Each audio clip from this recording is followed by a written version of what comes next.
ये स्टोरी है सेजुन की, जो दुनिया का सबसे ताकतवर इंसान बन जाता है सिर्फ फार्मिंग करते हुए, उसके क्यूट मॉन्स्टर पेट्स के साथ जो अपने आप को इवॉल्व करते हैं, जैसे कि ये पॉइजन बी जो अपने आप को इवॉल्व करती है क्वीन बी की तरह। लेकिन ये पहले से ही ऐसा नहीं था और ये कहानी शुरू होती है। पिछले वीडियो में सेजुन के क्वेस्ट को कंप्लीट करने के बाद सिस्टम उसको एक नई एबिलिटी देता है। सिस्टम कहता है कि तुम्हारे क्वेस्ट को कंप्लीट करने के रिवॉर्ड में तुम्हारे टैलेंट को एनलाइटन किया जाता है और तुम्हारा लैंड ओनर टैलेंट अवेकन होता है, जिससे तुम 30 टेनेंट फार्मर्स को रख सकते हो और पूरे टेनेंट फार्मर्स तुम्हारे जॉब स्किल को यूज कर सकते हैं, जिससे तुम्हें 1% का रिवॉर्ड मिलेगा, जिसके साथ तुम्हारा जितना बड़ा फार्म होगा तुम्हारा टैलेंट भी उतने जल्दी बढ़ेगा। सेजुन कहता है क्या लैंड ओनर, लगता है बहुत ज्यादा यूनिक टैलेंट है और ये टैलेंट सिर्फ फार्मर ही पोजेस कर सकता है और मैं एक टेनेंट फार्मर को रख सकता हूँ जिसके पास से मुझे 1% के रिवॉर्ड मिलेंगे। क्वीन, क्या तुम 1 सेकंड के लिए हम पर आ सकते हो? क्वीन कहता है डैड, आप मुझे क्यों बुला रहे हो? सेजुन कहता है क्या मैं इसे ऐसा यूज करूँ, और वो अपने हाथ से क्वीन को टेनेंट फार्मर 1 बना देता है। सेजुन कहता है ये तो बहुत ज्यादा शानदार है। तभी क्वीन कहता है कि मेरे सर पर कुछ आया है। सेजुन कहता है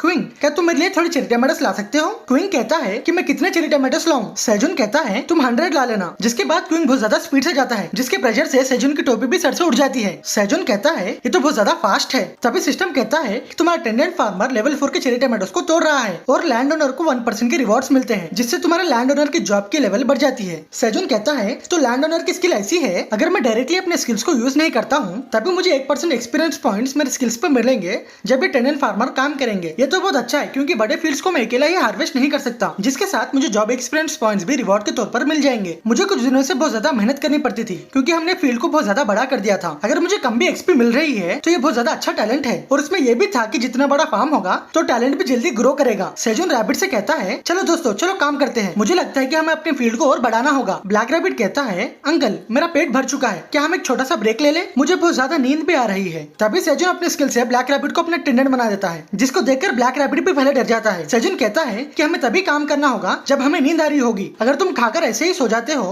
तो तुम एक बैल बन जाओगे। चलो चलकर फार्मिंग को एंजॉय करते हैं। और बाकी के रैबिट्स भी फार्मिंग करने के लिए तैयार हो जाते हैं और हम दूसरी तरफ सेजुन के फार्म में देखते हैं कि वहाँ पर छोटे करप्टेड इंस हमला कर देते हैं, जिसके बारे में किसी को कुछ भी नहीं पता है। जिसके बाद हम सेजुन को देखते हैं जो एक लकड़ी पर आग लगा रहा था और क्वीन को कहता है इस पर आग लग चुकी है, इन्हें उन पर फेंक दो, जिसको क्वीन छोटे करप्टेड इन पर फेंक देता है, जिसके कारण वहाँ पर कई सारे इन पर आग लग चुकी होती है। सेजुन कहता है लगता है आग ने छोटे करप्टेड इंस पर अच्छा काम किया है क्योंकि वो आग से बहुत जल्दी जल चुके हैं, तो हमें सिर्फ चलते हुए करप्टेड इंस को मारना है। लेकिन ये बड़े करप्टेड इंस को इससे कुछ भी नहीं हो रहा है। तभी वहाँ पर एक बड़ा करप्टेड इन उन पर हमला करने के लिए आगे आता है, जिसको अपना ब्लैक रैबिट तेजी से आकर उसे अलग अलग जगह मारने लगता है और वो करप्टेड इन के पैरों को तोड़ देता है, जिससे वो आगे नहीं बढ़ पाता। तभी वहाँ पर क्वीन की मॉम की एंट्री होती है, जो उस करप्टेड इन को पकड़कर उसे पैर से कुचल देती है और हम देखते हैं कि ब्लैक रैबिट और क्वीन की मॉम दोनों मिलकर गुस्से से लड़ रहे होते हैं। सेजुन उन्हें देखकर कहता है ये तो बहुत ज्यादा डरावने हैं, बस ब्लैक रैबिट और क्वीन की मॉम दोनों ही काफी है इन सबका गेम खत्म करने के लिए। तभी एक छोटा करप्टेड इन सेजुन पर हमला करने आ जाता है, जिसको सेजुन उसी वक्त काट देता है और हम थोड़े समय पहले के फ्लैशबैक में जाते हैं, क्योंकि क्वीन की मॉम को पहले ही पता चल गया था कि छोटे करप्टेड इंस सेजुन के फार्म पर हमला कर दिए थे और उसने तभी सभी को बुला लिया था। और क्योंकि पहले जब करप्टेड इंस हमला करे थे, सेजुन ने क्वीन की मॉम को कहा था कि वो गुफा के पास में ही रहे, जो एक अच्छी चॉइस थी। और सेजुन क्वीन की मॉम को कहता है जैसे कि अपने रिलेशनशिप्स ऑक्स किंग के साथ अच्छे हो चुके हैं, तो तुम्हारे प्रोटेक्ट करने की जगह अब कम हो चुकी है, तो हमें अब से वेस्टर्न फॉरेस्ट को प्रोटेक्ट करना होगा और हम हर दिन रेड लोकस्ट खा सकते हैं। तुम क्या सोचती हो? क्वीन की मॉम क्वीन को कहती है चलो क्वीन पैकअप करते हैं। क्वीन कहता है मैं तो बहुत ज्यादा एक्साइटेड हूँ कि हम नई जगह जा रहे हैं। क्वीन की मॉम कहती है सेजुन, हम हर चीज का ध्यान रख लेंगे, ये तो कुछ भी नहीं है। सेजुन कहता है आपका शुक्रिया क्वीन की मॉम, और हम इस सबको कब तक साफ करेंगे? तभी वहाँ पर ऑक्स आ चुके होते हैं। ऑक्स कहता है सेजुन, हम वापस आ चुके हैं, क्या ये लोग फिर से आ चुके हैं? सेजुन कहता है तुम्हारा स्वागत है, अब हमारी मदद करो इन्हें साफ करने के लिए, इनके कारण हमारे नए फील्ड्स बर्बाद हो चुके हैं और हम अब काम भी नहीं कर सकते, मेरे पास अभी टाइम भी नहीं है जिससे मैं अपने लैंडलॉर्ड एबिलिटीज को यूज कर पाऊँ। तभी वहाँ पर सेजुन करप्टेड इन को देखता है जो कहता है कि यहाँ पर सब कुछ है, जिसको सेजुन गुस्से से उसे अपने पैर से कुचल देता है और कहता है कि वो ट्री असल में कहाँ पर है। और हम 52nd फ्लोर पर मास्टर और थियो को एक साथ देखते हैं जो कहीं पर जा रहे होते हैं। थियो कहता है कि तुम कहाँ पर जा रहे हो, यहाँ पर तो कोई भी रास्ता नहीं है। मास्टर कहता है क्या तुम्हें पता नहीं कि ये बूढ़ा इंसान टावर के बाहर से आया है और मैंने सुना है कि अभी डॉन से 38 फ्लोर पर आ चुका है। थियो कहता है कि तुम यहाँ पर कैसे आए हो? तभी मास्टर, जिसका नाम हैंड टीजियन होता है, जो कहता है मैं यहाँ पर लिंडजेन की वजह से आया हूँ, जिसको सुनकर थियो शॉक हो जाता है और कहता है क्या लिंडजेन, तुम्हारा मतलब यही है कि वो डायमेंशन वाला फ्रूट है जिसका ऑरा उतना अच्छा नहीं है, तुम ऐसे ही उसे यूज नहीं करना चाहिए और उसे टावर के अंदर भी नहीं बनाया गया है। अगर मैं दूसरे शब्द में कहूँ तो ये इलीगल है, हमें इसे जल्दी से पैसेज कंट्रोल ब्यूरो को रिपोर्ट करना होगा। हैंटीजन कहता है अब मुझे पता चला जो लिंडजेन्स को मैं यूज कर रहा था वो गायब हो जा रहे थे, लगता है वहाँ के रेजिडेंट ने लिंडजेन्स को पकड़ लिया होगा। अच्छा हुआ कि मैंने इसे अच्छे से छुपा लिया था। जिसके बाद हैंटी जुन वहाँ से कपड़ा निकाल देता है, जिसके साथ हम वहाँ पर ग्रीन लिंजन को देखते हैं। थियो कहता है कि मैंने आज तक ग्रीन लिंजन को नहीं देखा था, ये तो सांप के जैसा दिखता है। हैंटी जुन कहता है कि लिंजन के पास बहुत ज्यादा छोटी लाइफ स्पैन होती है, अगर हम इसे अभी यूज नहीं करते हैं तो ये गायब हो जाएगा। थियो कहता है कि तुम मुझे ये कह रहे हो कि मैं कुछ इलीगल यूज करूं, ऐसा हो ही नहीं सकता। हैंटी जुन कहता है तुम इस 2 चुरू के बारे में क्या सोचते हो? थियो कहता है तुम ये सोचते हो कि तुम इससे मुझे टेम्प्ट कर लोगे, ऐसा हो ही नहीं सकता। तभी हैंटी जुन चुरूस को हवा में फेंक देता है, जिसको थियो जंप कर पकड़ लेता है, लेकिन वो ये भूल गया था कि वो ग्रीन लिंजन के आगे था। जिसके बाद हम देखते हैं कि हैंटी जुन भी इस पोर्टल में जंप कर देता है, जिसके साथ हम थियो को भी देखते हैं जो दूसरी पोर्टल की तरफ जा रहा होता है। और हम 38 फ्लोर के फोनिक्स गिल्ड कैंप के पास देखते हैं डॉन्सिक हैंटी जुन और थियो को एक साथ देखकर चौंक जाता है। हैंटी जुन कहता है हे डॉन्सिक, क्या तुमने इस चैनल को सब्सक्राइब किया? डॉन्सिक कहता है आप लोग दोनों कब मिले हो और आपका कर्स का फ्लेम क्या आपने उस वाइल्ड बोर को हरा दिया है? हैंटी जुन कहता है डॉन्सिक तुम्हारे पास तो बहुत ज्यादा सवाल है, शुक्रिया उस सन स्वीट पोटैटो को देने के लिए, जिसके कारण मुझे इसे हराने के लिए बहुत ज्यादा आसानी हो चुकी थी और मैं थियो से 52nd फ्लोर पर मिला था। जिसके बाद हम दोनों दोस्त बन गए और हम यहाँ पर साथ में आ गए। डॉन्सिक कहता है कि थियो की फेस को देखकर ऐसा नहीं लगता। थियो कहता है कि मुझे प्लान्स पर फिर से मत फेंकना। डॉन्सिक कहता है ऐसा हो ही नहीं सकता, आपने आखिरकार कितने लिंजन्स को यूज किया है, वो तो पूरे नेशनल लेवल में एक रेयर आइटम है। हैंटी जुन कहता है कि शांत हो जाओ डॉन्सिक, हमें वाइल्ड बोर के अलावा भी बहुत कुछ देखना था। और थियो मुझे तुम्हें कुछ पूछना था, क्या तुम उसका जवाब दोगे? थियो कहता है कि वो क्या है? हैंटी जुन कहता है कि मैंने कई सारे लिंजन्स को रफली यूज किया था, जिससे मैं 40 से 52nd फ्लोर तक गया था और मैंने कई सारे टावर के रेजिडेंट से कहा था कि यहाँ पर कोई हंटर आया है, लेकिन उन सबने कहा कि टावर के बाहर से कोई भी नहीं आया है मेरे अलावा। तो मैं तुमसे ये कह रहा था पार्क सेजुन अभी कहाँ पर है? तभी थियो सोचता है लगता है कि सच बाहर आ चुका है और मेरा झूठ एक्सपोज हो चुका है। जिसके बाद हम 99 फ्लोर पर देखते हैं सिस्टम कहता है कि हार्वेस्टिंग इफेक्ट से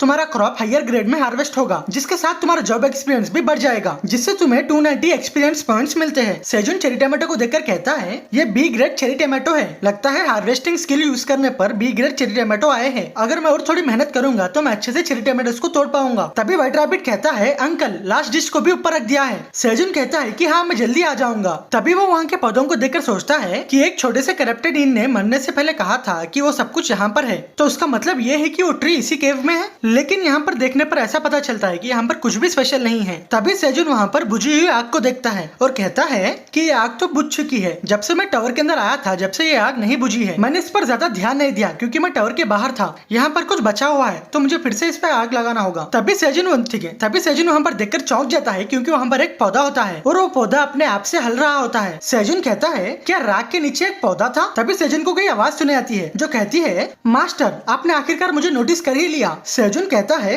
क्या मेरे दिमाग के अंदर से आवाज आ रही है? तभी वो आवाज कहती है मास्टर आपको मिलकर मुझे अच्छा लगा, मैं इसी दिन के लिए अंडरग्राउंड आपका इंतजार कर रही थी और मेरा नाम फ्लेम है, मैं वही एप्पल सीड हूँ जिसको आपने यहाँ पर लगाया था। सेजुन मास्टर मैं वही हूँ। जिसको देखकर सेजुन कहता है क्या तुम ही वो ट्री हो जिसके लिए करप्टेडियंस यहाँ पर हमला कर रहे थे? तो गाइस आप लोग कितने सपोर्ट करोगे ना, मैं भी उतने ही वीडियो बनेगा, ठीक है? मस्त डाल कर वीडियो ठीक से फन कंटेंट डालेगा, ठीक है ना?